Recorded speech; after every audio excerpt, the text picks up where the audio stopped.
안녕하십니까. 기독교 한국침례회 진리교회를 섬기는 임원주 목사입니다. 종교 권력을 버려라 프로젝트의 5번째 동영상입니다.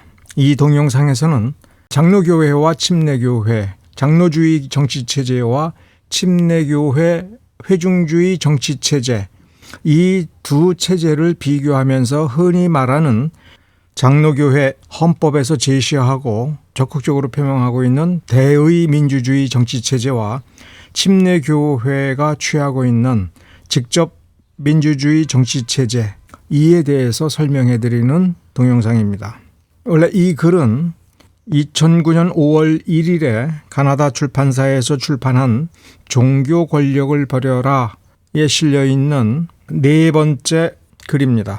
이 4번째 글, 회중의 대표자 회중이 파송한다라고 하는 이 글은 이 책 종교 권력을 버려라라고 하는 책의 38쪽에서 42쪽에 수록되어 있는 것이고 2006년 11월 17일에 침례신문에 기고할 때의 원래 제목은 회중주의와 대표 원리, 이것을 회중의 대표자 회중이 파송한다, 이 제목으로 바꾸어가지고 이 책에 실었습니다. 그런데 회중의 대표자, 회중이 파송한다라고 하는 이 명제 자체가 갖는 의미와 내용은 제가 앞에서 회중주의에 대해서 설명하는 4편의 연속적인 동영상에서 설명을 했습니다. 그래서 이 동영상은 이 명제에 충실한 그 문자적이고 표면적인 내용을 그대로 설명해 드리는 것을 뛰어넘어서 그 밑에 있는 좀 더 중요하고 근본적인 어떤 정보를 전달해 드리는 것이 좋겠다, 이렇게 생각을 했습니다. 그래서 이 동영상 타이틀을 장로교회의 대의 민주주의 정치체제와 침례교회의 직접 민주주의 정치체제라고 흔히 알고 있는 이 두 초점을 비교하면서 그 중요한 문제점이 무엇인가, 핵심이 무엇인가, 그러면 앞으로 한국교회는 의사결정 구조를 어떤 식으로 바로잡아야 될 것인가에 관한 기본적인 어떤 아이디어를 여러분에게 제공해 드리는 내용이라고 이해하시면 됩니다. 교회의 정치체제는 역사적으로 3가지가 있다고 하는 것을 다시 한번 말씀을 드립니다. 감독정체가 신약 성경 기록이 끝나고 나서 약 100년쯤 뒤에서부터 점차적으로 감독정체로 해서 중세로 넘어오고 종교개혁 시대, 그리고 오늘날 로마 카톨릭으로 연결이 된 겁니다. 1560년에서 1580년 사이에 스코틀랜드 교회들을 어떻게 묻고 의사결정 구조를 어떻게 할 것인가라고 하는 과정에서 우리가 아는 장로정체가 나온 것이고, 이 장로정체와 같이 맞물려 가는 것이 스코틀랜드의 의회를 중심으로 한 스코틀랜드 통치체제입니다. 당시까지의 감독정체 사이의 공통 기반은 감독이라고 하는 1인이 있느냐, 그 1인이 제거된 나머지 상태냐, 즉 전체 교구를 중심으로 하여 피라미드적 정체에서 맨 꼭지점에 주교가, 즉 감독이 있었던 겁니다. 그러면 이 꼭지점을 받쳐두는 최상위 그룹이 이게 참사회라고 하는 기구가 있었습니다. 참사회가 의외로 중요합니다. 왜냐하면 중세 내내 주교가 공석이 되어 있을 때 기본적으로 그 교구 내에 교구 참사회가 주교 후보자를 선출합니다. 이 주교 후보자를 선출할 때 누구를 선출할 것이냐에서 국왕의 영향력, 교황 측의 영향력, 지방 귀족들의 영향력, 이것이 묘하게 작동을 하기 때문에 교구 특성에 따라서 차이를 보이게 됩니다. 그러면 장로정체는 감독정체에서 이 주교 제도를 없애버린 겁니다. 그러면 뭐가 남냐면 참사회가 남습니다. 이것이 장로정체로 넘어가면 장로회가 되는 겁니다. 그 노회, 총회 할 때 회의의 구성 요소는 장로들입니다. 일반 평신도가 아닙니다. 평신도는 이 밑에 개별교회를 구성하고 있는 것이지, 평신도 신분으로는 저 회의의 멤버로 들어갈 수가 없습니다. 회중정체는 조금 더 늦게 나옵니다. 스코틀랜드는 국가의 독립성을 유지하기 위해서 군사적으로 스페인의 침공에 대비하고 또 교회를 통해서 국가에 영향을 미치는 것을 막기 위하여 로마 교황청과 단절하는 작업을 한 것이 스코틀랜드 종교개혁의 시발점입니다. 그래서 스코틀랜드 종교개혁은 1560년에 시작을 한 겁니다. 존 칼빈이 죽을 무렵에. 회중정체는 잉글랜드 왕국에서 조금 늦게 시작이 됐습니다. 왜 그러냐면 16세기 종교개혁 당시에는 국왕 헨리 8세가 먼저 선도적으로 시도를 했고 왕실 문제가 결부가 되어 있었기 때문에 교회가 적극적으로 개입할 수도 없고 교회만 개입할 수도 없고 의회를 구성하고 있는 주요 세력인 귀족 세력과 교회 귀족들 그리고 왕실 세력 사이에 의사조정이 좀 필요했습니다. 그렇게 시작을 해서 1차로 헨리 8세 종교개혁이 끝나고 로마 카톨릭과의 단절이 왕실 주도로 국왕 주도로 이루어진 상태에서 그 다음에 신학적 고뇌를 한 겁니다. 그 다음에 신학적 고뇌를 한 거예요. 그 신학적 기초가 어느 정도 놓여진 상태에서 좀 더 분명하게 교회 통치 방식을 놓고 후대의 갈등을 벌이게 된 겁니다. 그래서 회중정체가 늦게 나온 겁니다. 잉글랜드를 배경으로 놓고 보면 당연히 잉글랜드는 회중주의입니다. 그런데 교회를 이런 식으로 할 것인가에 관해서는 어떤 신학적 논의가 필요했던 건데 신학적 논의가 뒤로 가고 오히려 국왕이 거기에 대해서 반발하면서 국왕 중심주의적인 방식의 갈등이 우리가 흔히 아는 청교도 개혁이며 시민 전쟁으로 이어졌던 것입니다. 회중정체의 기본은 모든 성도는 하나님의 자녀다. 본질적으로는 모두가 평등하다.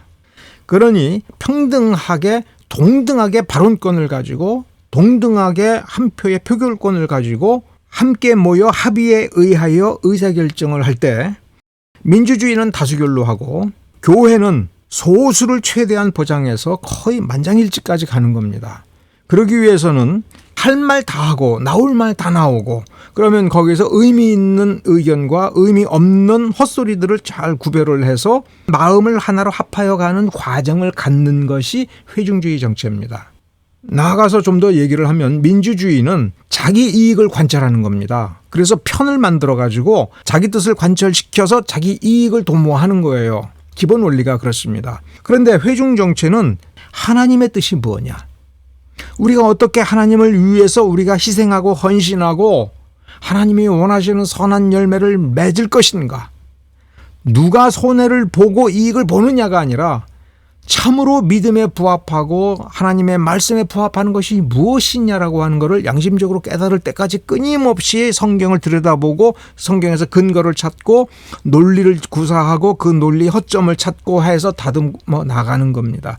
이 과정이 왜 필요하느냐? 이런 과정을 거쳐야 그 믿음이 강해지고 튼튼해지고 경륜을 갖게 되는 겁니다. 감리교회의 감독정체에 관한 최근 자료를 찾아봤습니다. 감리교 여기 글에 주소가 있고요. 제목은 군주적 감독제도와 의회 비민주주의라는 제목으로 2017년 4월 24일에 노재신이라는 분이 올린 글입니다. 감리교 교회 제도에 대해서 감리교 내부에서 비판적으로 정확하게 지적을 한 글입니다. 이 부분을 제가 읽어드리고 간단히 코멘트를 해보겠습니다. 감리교회는 감독제도와 의회 민주주의 제도로 결합한 아주 독특한 조직을 이루고 있습니다. 감리교회가 감독제도냐? 그렇다 할 수도 있지만 아닙니다. 감독제도를 표방하고 있지만 본질적으로 보면 아니다라는 얘기입니다. 당회, 구역회, 지방회, 연회, 총회로 구성된 의회 민주주의를 표방하고 있습니다. 그렇다면 감리교회는 의회 민주주의 제도이냐? 그렇다고 할 수도 있지만 그 또한 아닙니다. 왜냐? 모든 교역자들은 감독과 감리사에 의해 파송이 되기 때문입니다. 행정적인 의사결정은 의회 민주주의를 따르고 있으며 그런 점에서는 의회 민주주의가 맞다는 거예요. 행정을 할 때에는. 그런데 교역자의 인사 문제에 대한 의사결정과 행정집행은 감독제를 따릅니다. 그 교회 예를 들면 장로나 권사를 그 교회의 회중이나 담임 목사가 결정하지를 않고 그 인사권이 감리사에게 있다는 겁니다. 그래서 그 장로나 권사 이들이 문제가 생겼을 때에 징계를 못하는 겁니다. 그 교회에서. 그러니까 인사권이 감독이나 감리사에 있기 때문에 그분들이 최종 결재를 해야 어떤 조치가 이루어진다는 얘기입니다. 그러니까 군주적 감독제도와 의회 민주주의가 결합이 됐는데 결국은 비민주적인 의회제도적이지만 민주적이지 않다라고 하는 지적을 했습니다. 군주적 감독제도의 본질에 해당하는 상당 부분은 아직 남아있다는 얘기입니다. 여기서 일단 제가 쓴 글을 다시 한번 잠깐만 보시면 이 글은 이렇게 시작이 됩니다. 장로교회와 침례교회는 모두 회중주의를 표방한다. 이렇게 얘기하면 한국에서 장로교회를 다니시는 분 혹은 목사님들은 무슨 소리야, 우리는 회중주의를 반대해 라고 하는 그런 말씀을 하실 분도 많이 있을 겁니다. 그런데 내용을 분석을 해보면 원래 장로교회도 회중주의를 표방을 합니다. 구글에서 AI에게 확인해 봤습니다. 장로교, 헌법, 대의민주주의 이렇게 검색을 해보면 이런 식으로 나옵니다. 대의민주주의는 장로교 헌법에서 규정하고 있는 교회 정부와 권위를 구성하는 핵심 원리다. 총회, 노회 등을 구성하고 하는 원리가 이 대의민주주의 원리다. 그러면서 이 검색의 상단에 세문안교회, 장로교회의 1번 교회라고도 할 수 있죠. 장로교와 대의정치라는 글이 올라와 있습니다. PDF 문서로. 그 다음 한국기독교신문에 장로교회 정치체제는 대의민주 정치다라고 하는 글이 있습니다. 그러면 대의민주주의가 뭐냐라고 하는 거를 별도로 그 원리를 검색을 해보면 의회민주주의다라는 말이 나옵니다. 그리고 그 용어를 영어로 찾아보면 대표자를 뽑아서 보내서 대표자들이 그 파송된 교회를 대신하여 발언을 하고 표결을 행하는 대표자 원리를 가지고 있는 거다. 이렇게 되어 있습니다. 바로 이 두 가지 요소, 의회 민주주의적 요소, 그다음에 대표자를 보내서 교단적 합의, 지방회적 합의, 노회적 합의를 이룬다라는 이 두 가지 원리가 똑같다라는 점에서 회중주의를 근본으로 한다라고 말씀을 드린 겁니다. 그렇다면 장로교회와 침례교회의 차이가 의회의 민주주의니까 간접 민주주의와 직접 민주주의 차이가 있는 거 아니냐, 간접성과 직접성의 차이가 있는 거 아니냐라고 할 때 이건 역시 표면적으로 그렇습니다. 그러면 장로교도 대표자를 보내고 침례교도 대표자를 보내는데 장로교회는 간접 민주주의 방식이라고 그렇게 얘기를 하고 침례교회는 대표자를 보내는데도 왜 직접 민주주의라고 하느냐. 그 개교회 내에서 의사결정할 때에도 그러면 간접 민주주의 방식과 직접 민주주의 방식에 무슨 차이가 있느냐, 이 부분을 봐야 되는 겁니다. 자, 그러면 다시 한번 구글 검색을 통해서 드러난 몇 가지를 확인을 해보면, 자, 민주주의적 방식으로 대표를 선출한다. 이건 장로교나 침례교나 똑같습니다.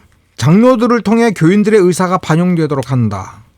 대의정치, 예를 들어서 침례교회도 지방회나 총회에 대표자를 보내면 교인들의 의사가 반영되도록 하는 거죠. 이것도 똑같은 겁니다. 민주적인 선거를 통해 장로를 선출하고 교회 대표자로 삼습니다. 기본적으로는 침례교도 마찬가지예요. 장로들은 치리회 등을 구성하여 교회의 중요한 의사결정을 수행한다. 침례교회도 지방회를 구성하고 총회를 구성하고 교회의 경우에 따라서 운영위원회를 구성합니다. 운영위원 멤버들을 교인들이 뽑습니다. 기본적으로 이것도 같은 원리예요. 선출된 대표자의 역할은 치리회의 교회의 대표자로 뽑힌 사람들 혹은 위원회 위원들은 교인들의 의사를 대변하고 교회를 위한 정책과 결정을 돕습니다. 똑같아요.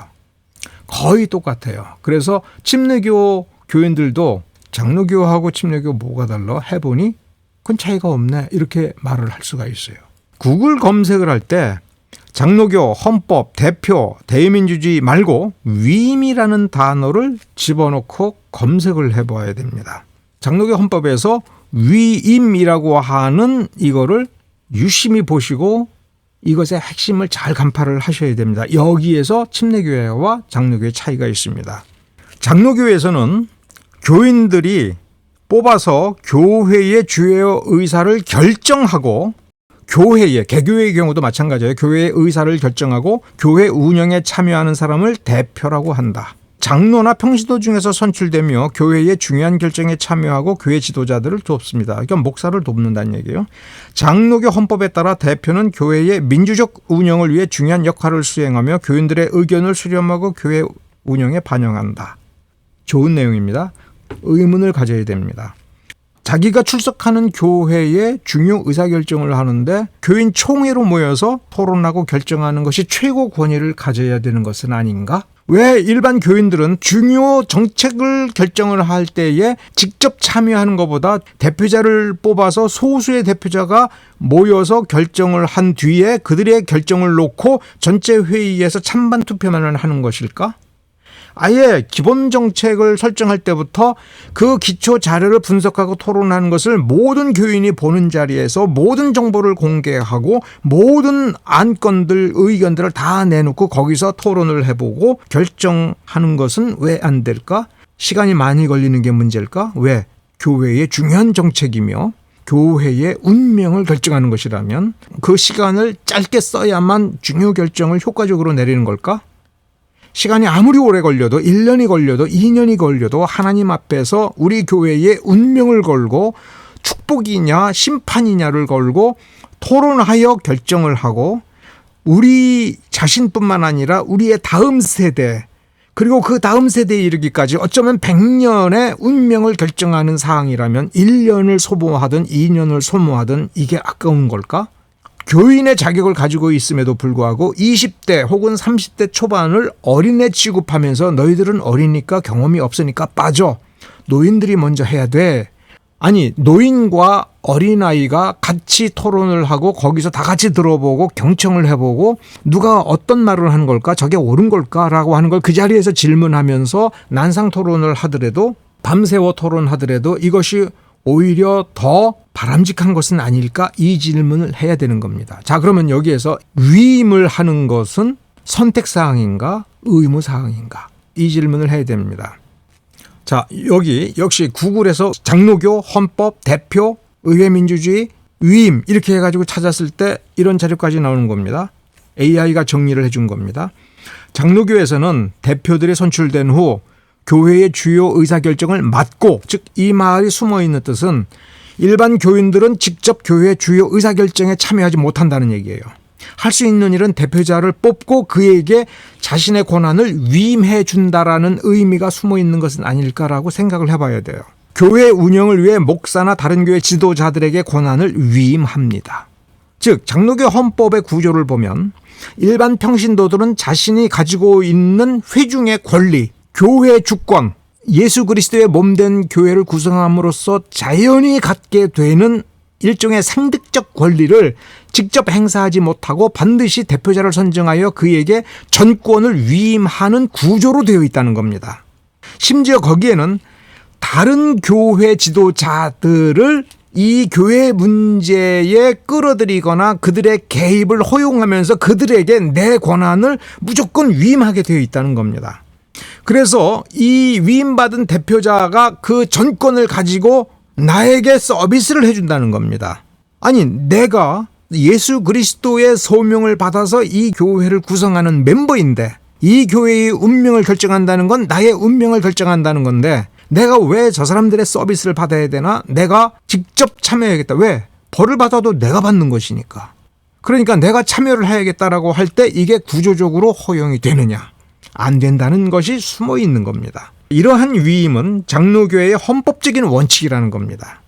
이렇게 헌법으로 규정할 때 목적은 교회의 운영을 효율적으로 관리하기 위해서 교회가 안정적으로 성장할 수 있도록, 즉 효율적 관리, 성장할 수 있도록 한다는 것은 의심을 해봐야 됩니다. 인본적이지 않는가?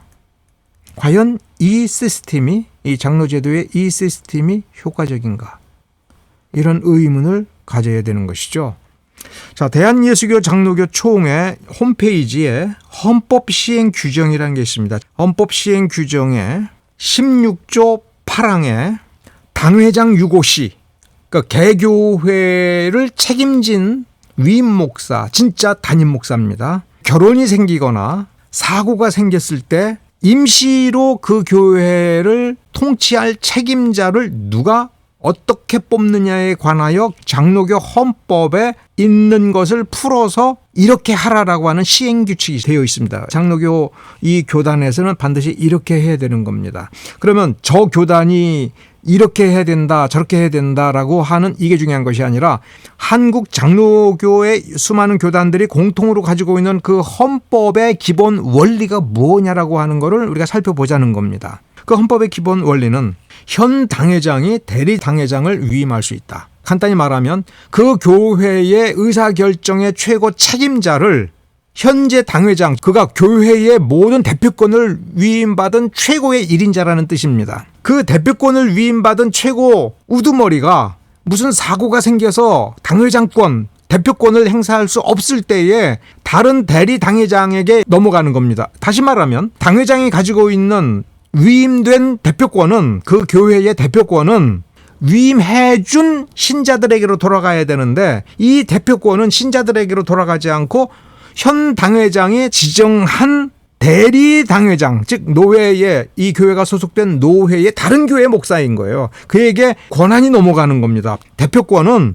평신도들한테는 절대로 안 돌아간다는 겁니다. 교회에 분쟁이 발생하면 수습을 위한 전권위회가 구성이 되는데 이거 수습전권위원회를 누가 만드느냐 할 때 분쟁이 벌어진 당사자들이 합의를 하여 수습전권위회가 구성이 되는 것, 이게 아니에요. 노회가 구성해서 파송이 되고 이 수습전권위원회가 대리 당회장을 파송하면 다른 당회장으로 바뀌어지는 거예요. 교인들이 합의하는 게 아니에요. 네 번째는 현 당회장이 대리 당회장을 위임하지 않은 상태에서 당회장이 행방불명되거나 질병이 생기거나 사라지거나 심지어 고의적으로 당회를 소집하지 않거나 당회에 불참하여 6개월 이상 당회가 그 기능을 하지 못하면 당회원 과반수가 합의하여, 당회원은 평신도 장로라 할지라도 노회가 파송한 사람입니다. 교인들은 이 합의에 의견은 제시할 수 있지만 권한이 있는 결정을 할 자격이 없다라는 얘기가 됩니다. 이 내용을 보면 평신도가 가지고 있는 교회 주권, 예수님께서 각 교인들에게 복음주의적으로 역사하여 말씀하셨기 때문에 이 교회를 구성하는 몸된 지체가 된 평신도들은 모든 권한을 대표자를 의무적으로 뽑아서 무조건적으로 위임한 것으로 헌법에 규정이 된 겁니다. 여기 세문안 교회, 장로교와 대의 정치, 그 다음에 로앤처치라고 하는 사이트에 요 글, 장로교의 몰락은 대의 정치의 몰락, 요 두 글의 중요한 부분을 한번 발췌해서 봅시다. 대의 정치를 설명을 합니다. 국민이 선택한 대표를 통해서 간접적으로 정치적인 결정에 참여하는 하나의 민주주의 제도다. 요거는 뭐를 생각합니까? 국회 제도예요. 우리가 국회에 우리의 대표자 리프레젠터티브를 보내지 않습니까? 그걸 설명한 겁니다. 이것이 장로교의 기본 원리다라고 설명하는 겁니다.